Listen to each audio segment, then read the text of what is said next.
Welcome to AOL. You've got post.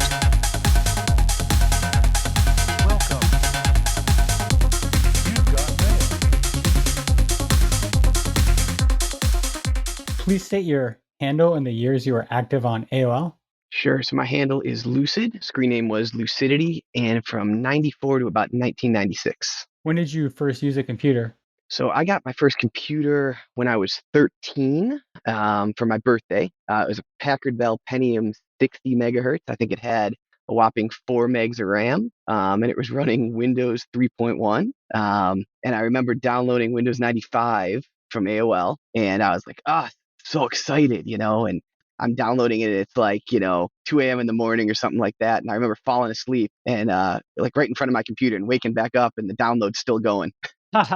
That's funny. Yeah. Can you tell me about the first time you got an AOL? Yeah, so I had a legitimate AOL account that my parents got for me. I was 13 years old and, of course, got into some stuff, right? Like most of us did. And the account got termed or tossed, I think was the term at the time. So I had like 3 violations and then they terminated your account. So I remember like playing around in the chat rooms and used to do you could play sounds, right? You could do a little S and then play a sound. And that got me 1 violation. I think I was swearing or cussing, doing something, got another violation. And then I don't remember really what my third one was, just typical sort of teenage stuff. And my account got terminated. And then I was off AOL temporarily. Oh, wow. I think I remember reading something about an exploit with AOL where you did the /S, because if you think about it, the /S was playing like a WAV file on the person's computer. So I think you could give it a different like path or something like that. Yeah, I remember that curly bracket S. And then, yeah, you would put the name of the WAV file. But what you could do to really mess people up is if you put like the A drive. So if you did A:/, right, and just did that over and over and over again, computers were so slow at the time, and you'd see your floppy drive just. That's so funny. It always took forever to read the floppy drive, I remember too. Yep. If I clicked it by mistake in Windows Explorer, I always hated myself for like 5 seconds. Yeah, exactly. Old technology. Yeah, right. So when you saw AOL for the first time, can you tell me like about where you saw it and how you got into like the programming scene? Yeah, absolutely. So, as I mentioned, so I had my legit AOL account, right, and that was terminated. So I was also in the BBS scene at the time, just connecting the local bulletin boards around here, and kind of got into the Where's scene through BBSs, and that was kind of dying out, although none of us probably realized it at the time. And I remember I downloaded AOL from a BBS, and I thought, well, let's give it a try, right? So I loaded up my AOL, and I'm seeing like the account creation process, and I'm seeing, okay, it's putting through all this fake address, and then it gets to the credit card, and it puts through this fake information, and all of a sudden I hear, the welcome or whatever to AOL, and I was like, holy shit, I've got an AOL account again. That's awesome. So once you got kicked off, that's how you got it back. Yep. And then that was, how I had my AOL accounts for the next couple of years. How did you find the Whereas scene on AOL? I don't really remember exactly how I stumbled into it. I was familiar with the Where's scene from my BBS, connecting to BBSs, and I just remember it all happening pretty quickly. Like looking back at it, I was like, man, this whole thing probably only took a year or two, but it seems like it like took a whole bunch of time. But it seemed like it happened really quickly, and I remember just like hanging out in the Where's rooms and then just kind of going from there. For some reason, I think I started with Whereas on IRC, and you had to there was servers, and you had to like upload a certain amount to download a certain amount, and then the whole like free Whereas movement started, and I ended up switching from IRC to AOL or something. Do you remember like the free Whereas scene and stuff like that? Oh yeah. So it's funny. It sounds like you went from IRC to AOL. I went from AOL to IRC. Yeah, eventually I went back to IRC, but yeah. So I was a member of FWA, which was the Free Wares Alliance.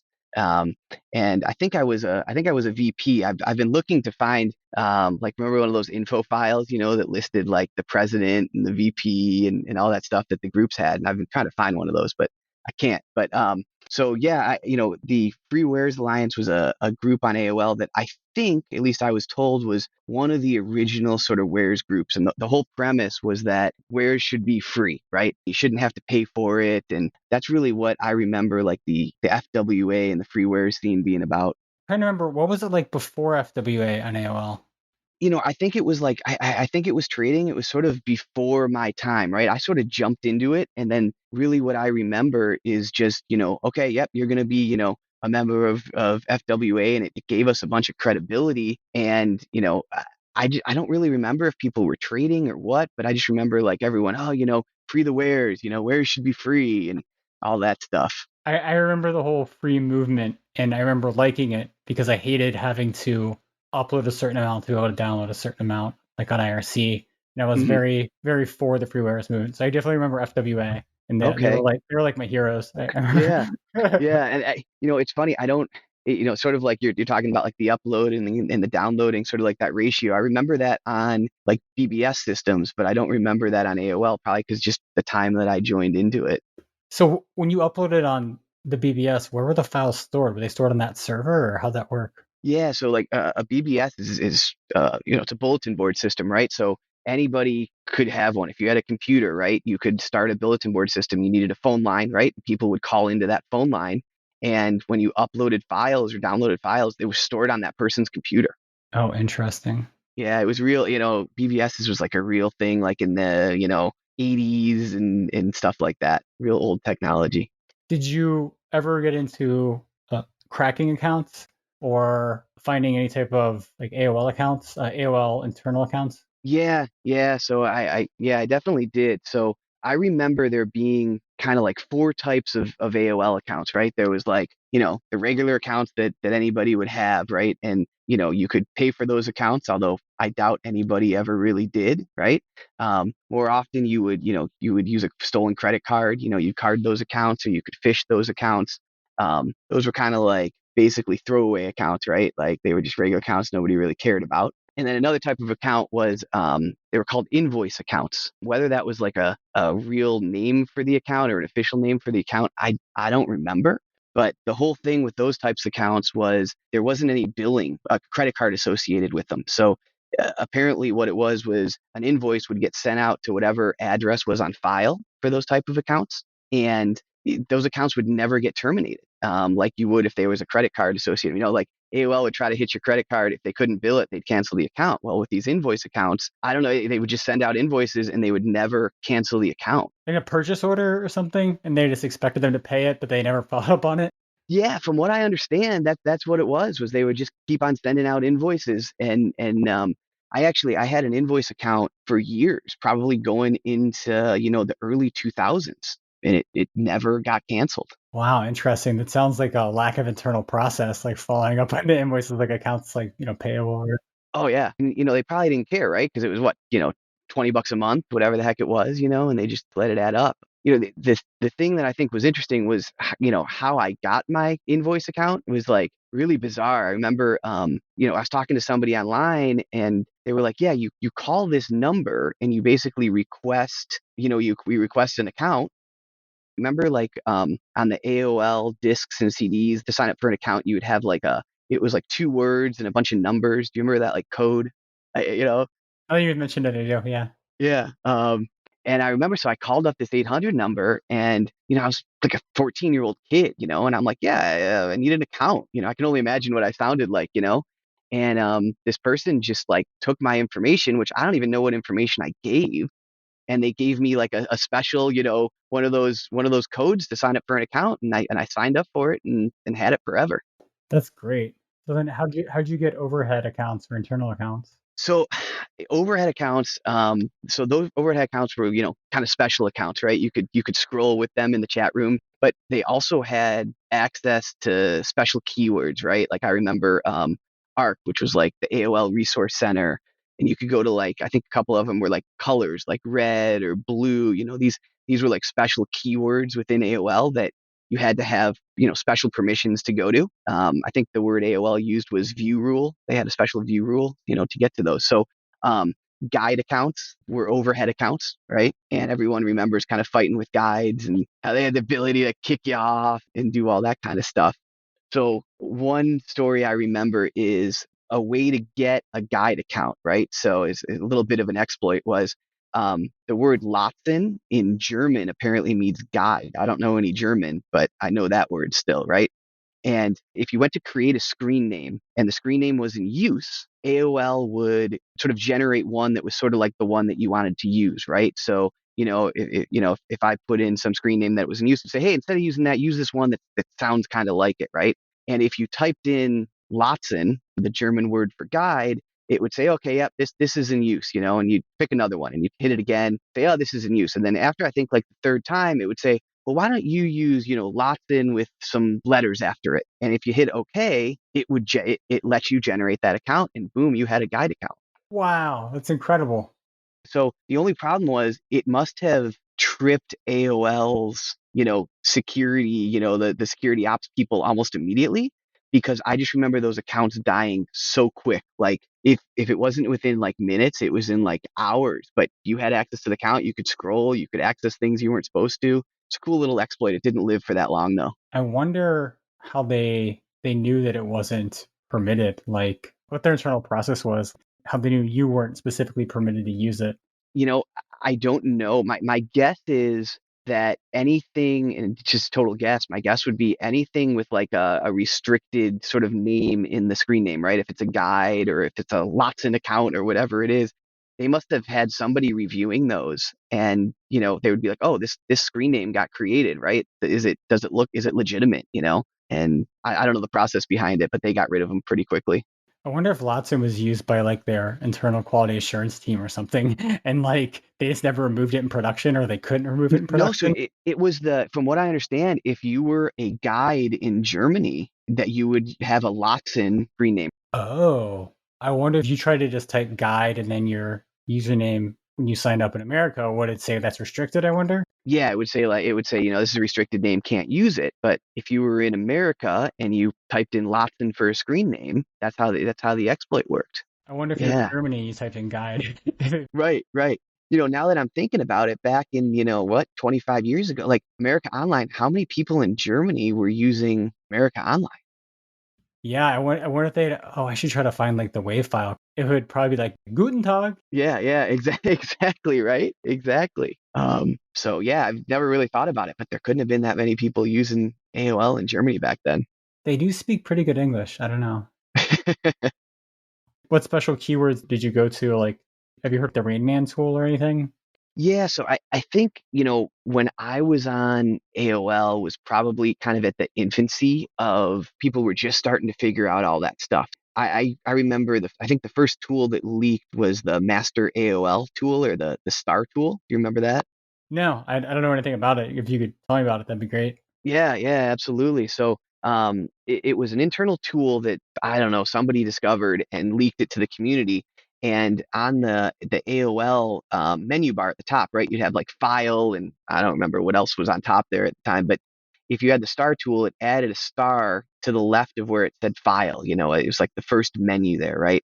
Had all these options, and I remember a bunch of them didn't really work. Nobody really knew what the heck it was. It was like AOL internal sort of, lingo. But one of the ones that worked was you were able to invoke these form numbers, right? So every window that got painted on AOL or generated on AOL had a form number that nobody ever saw. It was like an identifier. So I would go through and I would start scanning these numbers, these form numbers, to see what you could bring up. And that was a way of getting to different places on AOL and getting to different areas that you really weren't supposed to have permission to get into. So this is different than like using an API spy tool. Yeah, so this wasn't really development. It wasn't like using the API where you could like look for like AOL frame 25 and it would find the AOL. This was actually, it had some sort of tie-in into the backend database with AOL where I could say, okay, form, I'm just going to make up a number, form 3006 is the AOL welcome form, and 3007 maybe is the AOL resource center. And you could just start pulling up forms. So you never really knew what you were going to get. So people would start scanning these form numbers and documenting them. Okay. Yeah, I think that was Rain Man. I read about it, and you could create new forms by sending an email to this email address with like Mhm. your code, and then it would generate one of those number pages or whatever. And Yeah. and then whatever you sent in the email address, that's what would show up, the code or whatever. Yeah, so this was probably very early days. This was probably before people figured out how to do that. This was probably, they were just starting to mess around with it. Interesting. Yeah, I remember subclassing AOL and adding my own menus just for fun. Yeah, yeah, it's called a Master AOL or the Star tool. And I think it was first available in version 2.5, and then there was another version that got leaked for AOL version 3, I think, if I remember correctly. Was this like an executable you would run and it would add it there, or you had to have a special account? No, you didn't have to have a special account or anything like that. You could use it with regular accounts. And there was a bunch of other options. I remember trying to play around with some of those, but I didn't really get far. And I remember like one of them, every time you'd go to it, it would like crash AOL. I have no idea why. I was like, yeah, it's not a good option. Like a general protection fault or something? Yeah, yeah, GPF. I haven't seen one of those in years. Yeah, I haven't either. What was the difference between the overhead account and the internal account? Yeah, so overhead accounts, I think AOL employees had internal accounts, right? So if you were an AOL employee, they would give you an internal account. I think if you were like a guide or still maybe a volunteer of some sort, you would have an overhead. At least that's what I remember it being. So internal accounts definitely had a whole nother set and slew of permissions that were really just reserved for AOL employees, right? And it's actually interesting because looking back on it, I used to talk to two AOL internal employees pretty frequently. And I have no, looking back on it, I'm like, how did I end up talking to these guys? And I still don't really remember it. But I had two guys that I used to talk to all the time that were AOL employees. And they told you about the differences with the accounts, or what did you talk with them about? So not really. It's funny looking back at it, they were really sort of tight-lipped about what they would talk about. Like I used to talk to this guy, his name was Chris, and he had a screen name that was like his first initial and part of his last name, right? And that was it. No letters, no numbers. And that was sort of a lot of internal accounts were like that. They had special things that like we couldn't get, like, special accounts, they didn't have any numbers after them, anything like that. So I was talking to this guy Chris, and he would talk to me about talk to me about his family. We would talk about whatever, and I was probably 13, 14 at the time, and I remember he was like 19, 20, and he told me that he worked for AOL, and I would ask him like, hey, do you know about like the Master AOL? Do you know about the Star tool? And he would just be like, no, no, I didn't. So what I'm thinking, looking back at it, is he was probably trying to get information from me, but I just didn't realize it at the time. I was a kid, and I would probably give him all this information. He probably, about different wares rooms. There's just things that came up in conversation. And I remember, I was talking to him, and I was like, so what exactly do you do for AOL? And he would always kind of play it off. Like at the time, he was like, oh, I'm doing this thing for AOL. It's not even really about the Windows program. I'm working on, AOL web servers. And at the time, I'm like, what does AOL have to do with web servers? It's like the mid 90s. I didn't even practically know what the web was, Yeah. and I think that was made a bit, I mean, maybe he was, but I think that was something that he just told me because later on, we talked for what seemed like years, but was definitely must have just been months. He told me, he was like, hey, I've been working for SecOps, which is the security operations part of AOL. And I was like, get the hell out, And he was like, oh no, yeah, I've been back working for that department for a few months now. And I'm Oh like, wow. you son of a bitch. Like you were his source. Yeah, like I feel like he was probably doing this with a few of us, just gaining some information. And he actually introduced me to another guy, this guy Paul, and he was another AOL internal employee, and he had his screen name was his nickname. It was like 5 characters long, like it looked, it was like kind of like a cool looking screen name for the time.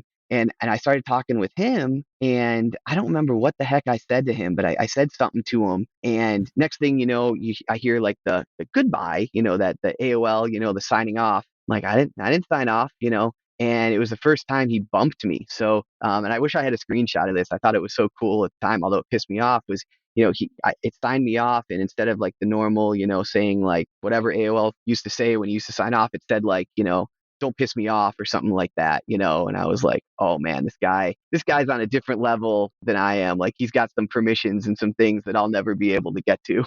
Wow, that's really cool. thought it was at the time. I just wish I would have realized what was going on. I think they must have just been kind of pumping me for information. I was just too naive, and I didn't really realize what was going on. And not that I had a whole lot of information to give them anyways, right? I mean, it's just some kid. Yeah, it kind of sounds like they were getting information from you. It's kind of like in the movie Matrix, where like they discover something that's abnormal, and they send out like all the Mr. Andersons or whatever, Right, and so like right. they release Catwatch or whatever. Yeah, yeah, exactly, exactly. And I'm like, and like looking back at it, I'm like, why would some 20-year-old guy that works for AOL want to talk to me, who's like, some 14-year-old kid? Like, it just doesn't make sense.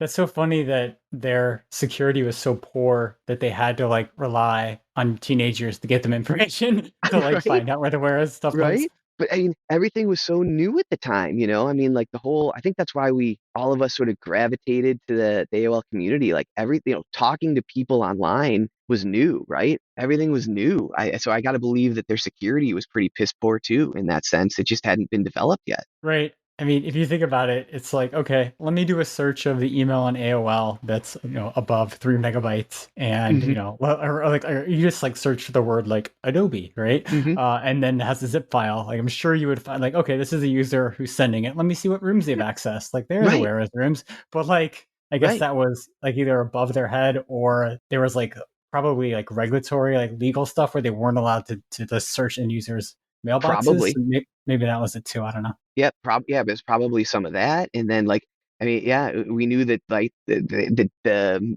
AOL mail, must have been a database, but like, the chats and the lists of the rooms and stuff, like who knows what was logged there? I mean, we had no idea. Yeah, I think you had to get legal permission or something. Yeah, I would think so. But it's funny. So I talked to these internal guys for a while, and like I got like like no information about it, about AOL from it. And I'm looking back on it, I'm like, man, I really I should have probably gotten some more information from them if I could have, but I couldn't. And the only thing I think I got was, I remember Chris saying to me at one point, he was like, yeah, to log in to my account, I have to enter in this code. And I was like, password? Like, yeah, so do I, like whatever. And he's like, no, you enter in your password, and then you got to enter in, another code. And I have this box that sits on my desk, and it generates these codes for me. And it was like a precursor to, 2FA, basically. It was like an RSA token before an RSA token. I think it was called like a defender box or something like that. And maybe that was just his way of being like, hey, you're never going to be able to log into any internal accounts. Like, good luck. That's interesting. I think I heard something about people like who would trick folks into giving them the code to Yeah. like defend their error. Yeah, well, I remember I heard, I think people started using like the sub sevens and the back orifices and that kind of stuff. So like that would connect them to like computer on the internal network of AOL, and maybe that bypassed that code or something like that. I don't really know. Maybe I like the way it works now. If you want to bypass multi-factor, is you have to compromise like Active Directory, because Active Directory, it holds the private key that generates the tickets for Active Directory. So if you can compromise that, you can just write your own ticket. But that's like Right. years later, Yeah, past AOL. this is like old school tech, like, because like my goal, which I was like, I wanted to get into like Merlin or Chris, which was like the AOL like user and billing databases. Do you remember hearing about those? I heard about it. I don't know. I don't really know much about it though. Did you know anything about it? No, because I think I left the scene before I was able to get there. But like I remember hit the Master AOL, the Star Tool, and hitting all these, trying to bring up these forms. And I'm like, all right, one of these days I'm gonna hit the Jetpack, and I'm just gonna find the form number, and it's just gonna pop up for me. And that never happened. That's so interesting. Like the way that the network must have worked. Is it? I wonder what protocol they were even using. Um, I think it was something that AOL, I think it was called like FDO or something like that. Like I think AOL developed it internally for their, to, but I don't really know about any of that. Interesting. So did you ever keep in touch with those two guys? No, so I actually, I've actually thought about trying to get a hold of Chris. At least I tried to. Like I looked him up once, when I was like in my 20s, years ago, and I was like, man, maybe I should reach out to him and see, because I bet he doesn't work at AOL anymore. Maybe he could tell me. But and I thought, well, I could send him an email address, send him an email to his address at AOL, see if he still got it. But I'm like, you know what, I never did. And then Paul, the other guy that I used to talk to, he actually committed suicide. At least that's what Chris told me Oh wow. while he was working at AOL. And like as like a kid, I was like, holy crap, like like why would he do that? And I just remember Chris telling me like, hey, he had a lot of demons, he had a lot of problems, and but he was like, if you ever make it out to, the AOL headquarters, there's like a memorial to him, and there's like a tree that was planted. And I was like, Wow. holy crap, I'm like, that's just sad. And like, I wonder today, like, I don't know where, I think the AOL headquarters were in Virginia. I wonder like what happened to that, if it's still there. That's crazy. Yeah. Yeah. It was weird. So did you ever get into like the karting scene? Yeah, so that's probably I probably got out of the AOL scene and probably more into the karting scene because although AOL really started it off for me, right? I remember, seeing AOL generate that card number, and it like piqued my interest. I'm like, how the hell are they generating credit card numbers out of thin air? And AOL is just taking them for accounts. Like, how in the heck does that work? So I'm a kid, right? Like I don't have a job, I don't have any money. I'm like, how can I use this to my advantage, right? What can how can I start buying stuff, right? Like Haha. I want gadgets, I want more tech. Like I need a better computer, but I don't have money to do that. Maybe I can use like stolen credit cards to do that. Maybe I can, generate my own credit cards to do that. So I remember, just being kind of fascinated by it, right? And I don't remember exactly where I gained my knowledge from. I don't remember if that was like AOL chat rooms or what, but I remember AOL stopped working. Do you remember that when you used to generate accounts? That was like one of the first things that it did, and it stopped working. That was really annoying. Yeah, exactly. I was like, how the hell am I going to get back on AOL? So that's when I kind of took a little deeper dive into it. And initially, AOL program would just generate a random credit card number, right? And at the time, AOL wasn't able to check those credit cards in real time. So Right. as long as that credit card looked like a normal credit card, and there was an algorithm called the check digit algorithm or the LUN algorithm. Um, and as long as it met that algorithm, AOL would say, okay, we're going to create the account for you, right? And we'll check the validity of the credit card later. Right. So that's how that works. So then at some point, AOL started real time checking those card numbers. So that's when the AOL stopped being able to generate real accounts. But what people found out was, so the first like 4 to 6 digits of a credit card number represent the bank, right? The, Right. the, na- the name of the bank. Um, and they found out that AOL was real time checking lots of banks, but not all of the banks. Right. So there was just some that, that they couldn't check. They didn't have a connection to for some reason. So like people would be like, hey, if you generate a credit card with, this prefix from this specific bank, Bank of Montreal or something like that, AOL won't be able to check that in real time, and they'll let you create your account. So that was sort of like the game that people played next when it came to to creating accounts on AOL with fake credit cards. You needed to find these prefixes, and you'd still be able to create those accounts. That's super interesting. So they must have had like a server side call set up with like the major banks, Yep. and there was like an API or something. And then, but then the other ones, it was like back to old carbon copy. Like, Right. you take the carbon copy of the credit card and you ship it off and Right. find Right. out if it's real. Right, exactly. And I remember at the time there was like these lists of prefixes that you could find in programs, and that I remember scrolling through, lists of banks, like, okay, this prefix is this bank, this is this bank, um, and like, just looking for kind of obscure banks that they may not be able to validate. Because I remember like American Express, that was like a terrible one, like because American Express doesn't work with partner banks, right? So American Express cards died. You couldn't use American Express. Really, you were down to like Visa and MasterCards trying to generate these prefixes. So generate the prefix, but what about the rest of the card number? Did you have a generator for that? Yeah, so at the time, people used to make generators, right? It was well known that people were doing this. So it would say, okay, enter in a prefix, right? And then you'd enter in the bank's prefix, and then it would generate the card for you. So I was actually pretty fascinated by that and how those programs worked. So I actually ended up writing my own credit card generator for like a TI-82 calculator, just to see if I could do it. And like I was in high school at the time, and I was like, hey, instead of like paying attention in Spanish class, I'm just gonna sit there on my calculator, and like I'm sure I had sore thumbs from typing out the whole program. That's so funny. But yeah, so I had this program. You could like it would generate cards. It would validate cards using the check digit algorithm. So you could enter in a card number, and it would say, okay, yeah, this one appears to be valid.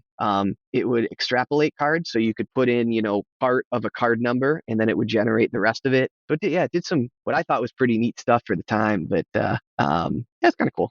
So what did you do with those numbers once you had them? Order stuff, right? So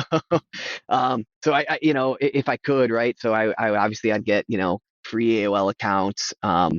We used to do movie tickets because it was just getting to the point where movie theaters, some of them had like kiosks that you could go to, or you could order through the telephone. So you could order like movie tickets. Like it was never like, looking back on it, I had all this access to all these credit cards and stuff like that, but I didn't like, I could have probably, gotten a lot more money and a lot more things from them. Like I ordered like like laser pointers in school. I'd have like a laser pointer pointed at people. Like, who's the asshole with a laser pointer?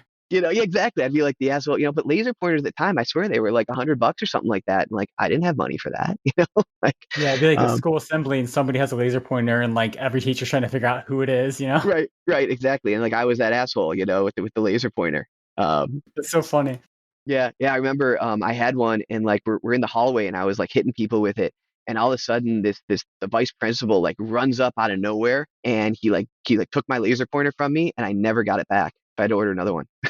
That's so funny. Yeah, it's just the shit you do as a kid. Did you get in trouble eventually with using the credit cards? I did. I got into some shit. So when I was 15, I was charged with essentially credit card fraud. Right. The legal name for that was unauthorized use of a financial transaction device, which sounds pretty scary, right?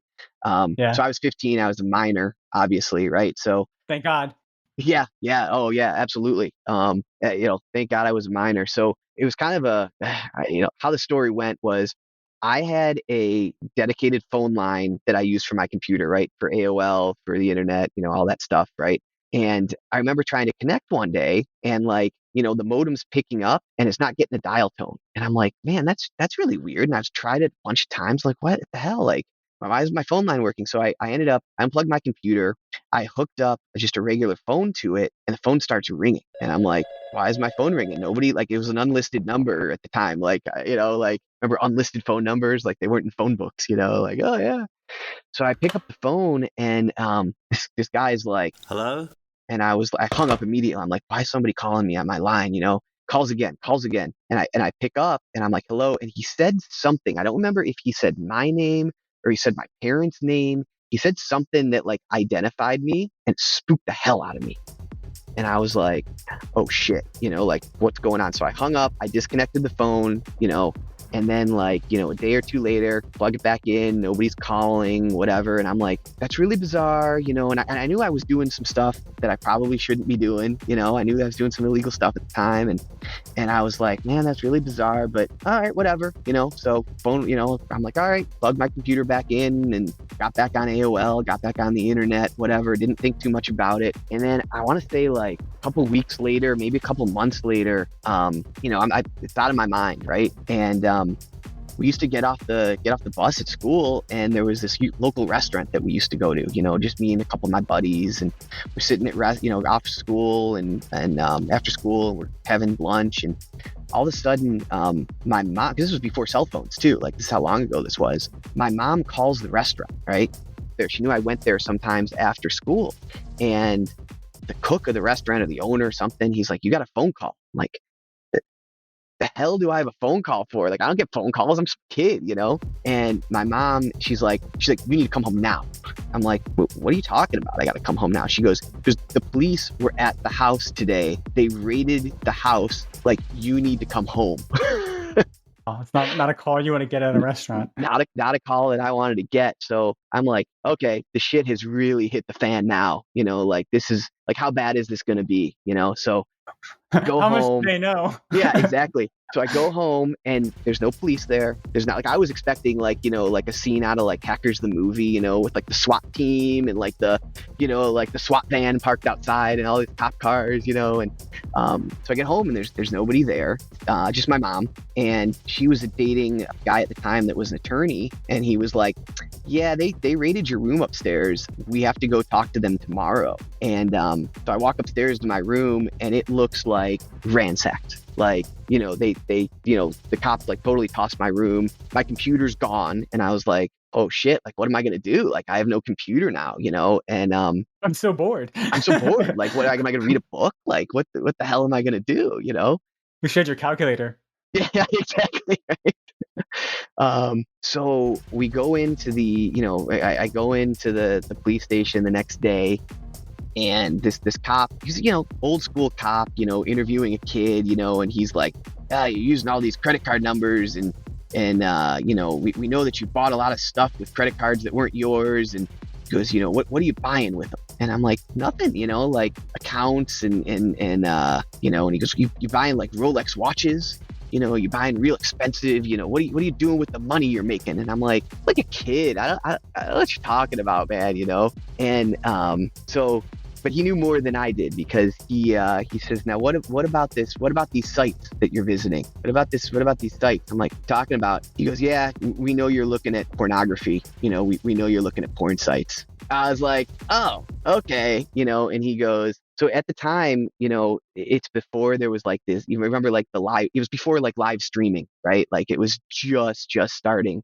And I, of course, was using credit cards, for live streaming. And it was like, Is that like with Real Player? it wasn't Real Player. So they used so this is like how like cutting edge technology this was. Well, maybe it wasn't, I don't know, whatever. But they used it was called, I want to say it was a variation of either major BBS software or PC board BBS software. And it was like the next iteration that whatever BBS software it was, they made, and it almost looked like Windows 3.1. Do you remember what that kind of looked like? The old school. It sort of looked like that. It had like a window, and you would connect to it. You could connect to it through either a phone line or through the internet using TCP/IP, right? And once you were connected, it had these little like icons you could click on, and you would bring up basically a girl, like a stripper, right? And you could chat with her, and it was like $4 or $5 a minute, and I was using Wow. stolen credit cards and racking up the bills, like It's so funny. so that's really where I got in trouble, because that company, they were based in Florida, and they tracked me down. I still think to this day that the person that was calling me on my phone line was somebody from that company, but I don't know that for sure. And so I racked up all these bills, and I remember I was there was some signs there too that I may get kind of busted for this, because I remember I was talking to one of the performers, right? One of the dancers, strippers, whatever the heck they were. And do you remember cracking voicemails? You remember when people wanted voicemail boxes? Yeah. So do you remember? I think it was 1-800, like 7-touch-1 was one of the numbers that was like an 800 voicemail that people would crack, right? So we would crack. People would say, okay, there's a block of mailboxes that are 200 through 300, and the pin is 1, 2, 3, 4. So you would just go in and you would create a voicemail. You'd have a voicemail box on an 800 number, so anybody could call you, right? So me being 15 years old, I'm like telling like these girls, like, hey, call me up and leave me a voicemail, like I'm like, I'm cool, It's so funny. like I'm cool. I'm a 15-year-old. I'm talking to some 20-year-old, porn star, whatever. So I got this voicemail from one of the girls, and she's like, hey, this is Jade. I wanted to leave you this message on here because I can't really tell you when I'm talking to you over the computer, but like my boss is like asking, all this information about like who you are and stuff like that. Like, you should really be careful. Wow, she's looking out for you. That's great. She was looking out for me. She actually, I was really surprised. Like, she was looking out for me. And then, so it turns out, yeah, this company totally came after me.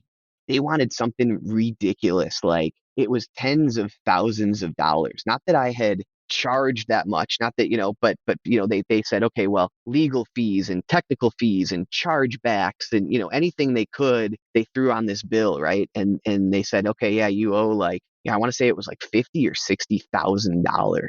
Wow. Which I was like, oh, I'm fucked. I'm absolutely fucked. Like, Right. as a kid being, 15 years old, like, yeah, how am I going to pay that? So said that I did it, right? They knew that I had did it. I kind of pleaded guilty, right? But it's a juvenile court. And the next thing was this restitution hearing, which was going to be to determine how much I was going to owe, right? And my mom, she was dating this guy at the time who was an attorney, and he was like, "Look, you're not going to get out of this. There's no way." He's like, "You're going to have to pay something. It may not be $60,000. You may have to pay 10% of it, 20% of it." I'm like, "Shit, that's still like $6,000. That's still like 12 Right. grand. Like, I don't got it. Like my mom, she doesn't have it." I was like, "I'm never going to have money for like years. Like, I'm just going to be paying off this debt, It'd be terrible." So my dad was also an attorney. My parents were divorced, but my dad was an attorney. And I remember telling him about it, and he became like my hero, like my savior. He was like, "Listen," like he wasn't a criminal attorney or anything like this. This wasn't his expertise or anything, but he was like, "Look, we're going to do anything we can to get you out of this. Like, I don't know." He's like, "I don't know what we're going to do, but we're going to get you out of this." Cause and he brought up a good point. He was like, "You're 15. This stuff that you were allegedly purchasing, even though it was with stolen credit cards, that's not legal. You can't do that. You can't walk into, a store and buy a Playboy." And I was like, "Okay, makes sense." So it turns out the prosecutor's office flew in somebody from this porn company from Florida, and they paid their expenses to come in. They paid for their ticket, they paid for their hotel, and we had this restitution hearing. And my dad, he was coming at it from all sorts of different angles. So at the restitution hearing, he was asking this guy who was just like an accountant. He was like, "Did you ever perform? Were you ever in any of this?" He was just trying to like get him rattled, like rattle his cage, and it was all Wow. girls. There's no guys in this stuff. That's so funny. He's trying to rattle his cage and whatever. And so the judge or the magistrate that was overseeing the hearing was like, "Okay, we got to calm this down. We need to stick to the facts," kind of stuff. And at the end of the hearing, the magistrate was like, "Okay, I'm gonna look at the facts here, and I'm gonna make a ruling." And I was hoping he was gonna rule right there and say, "Hey, you don't know anything, right?"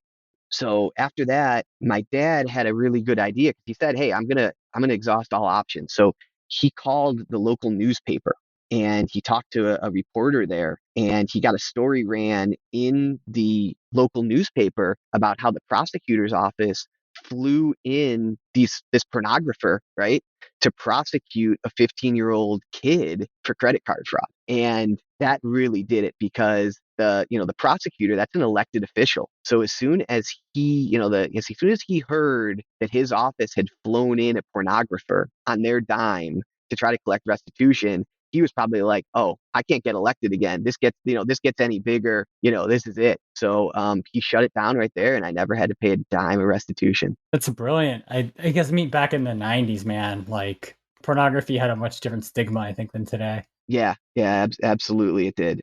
So the story that I just shared is not one that I have shared with a lot of people, obviously, even today.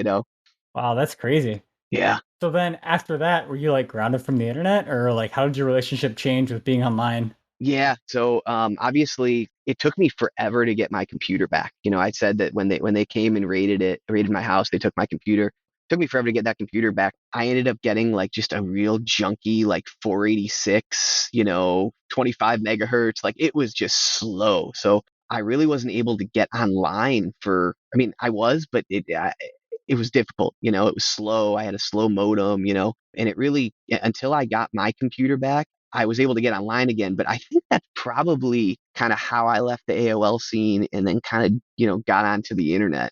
Did you just use like a local ISP, or how did you get on IRC?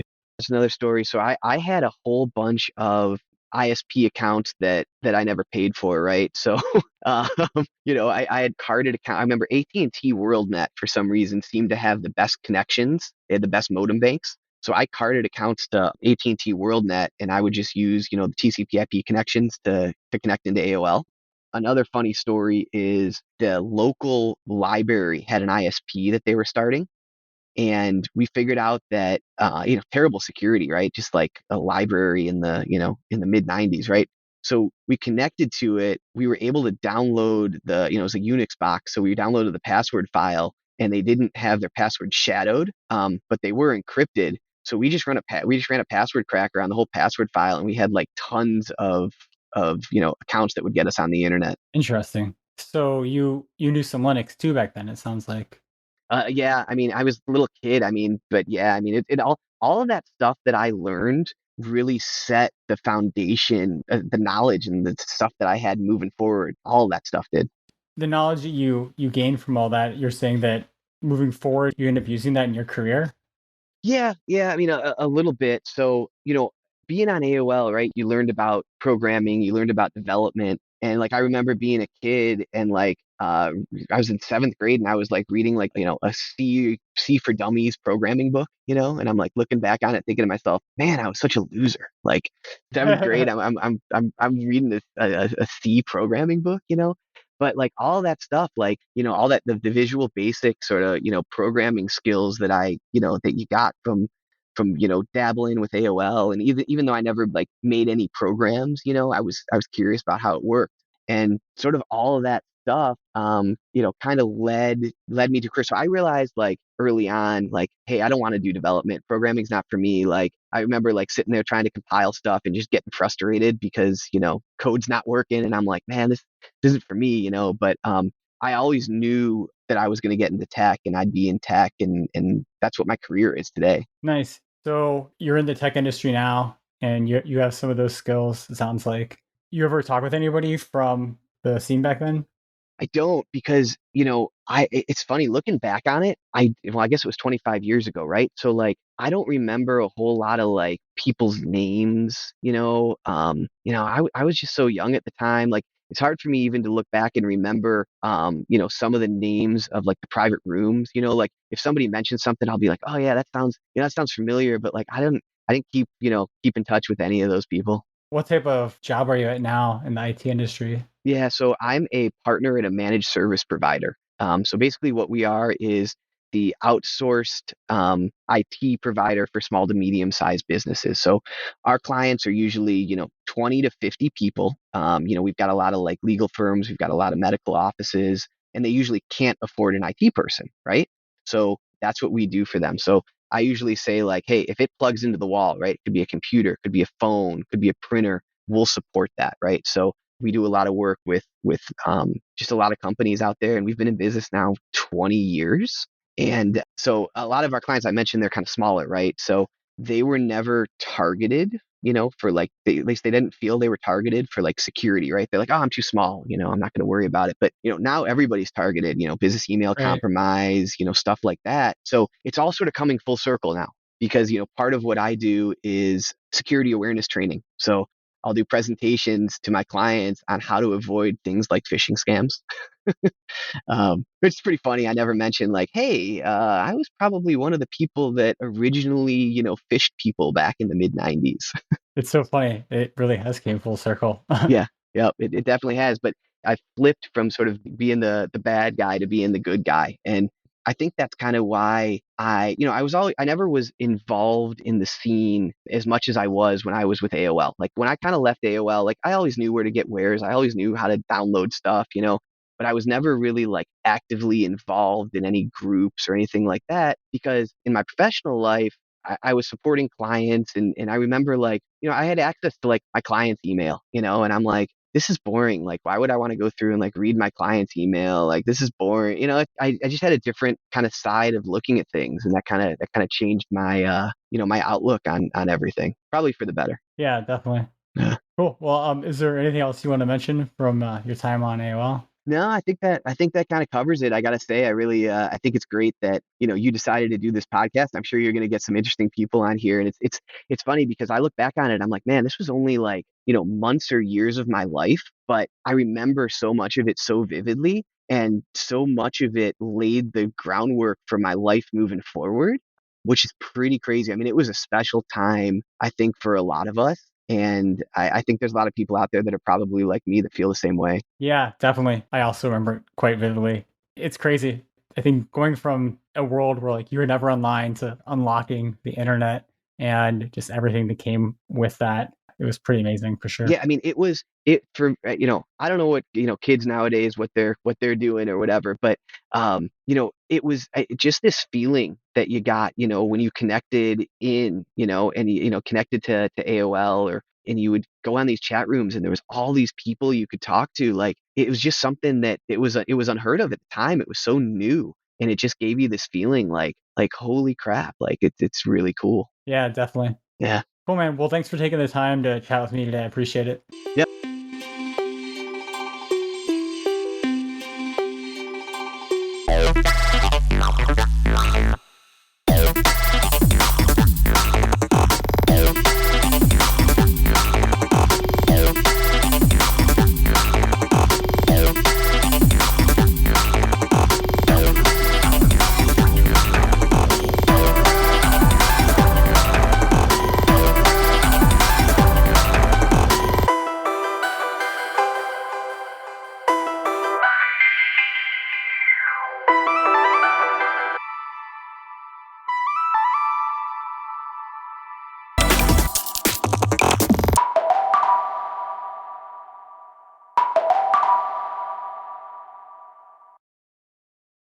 Absolutely.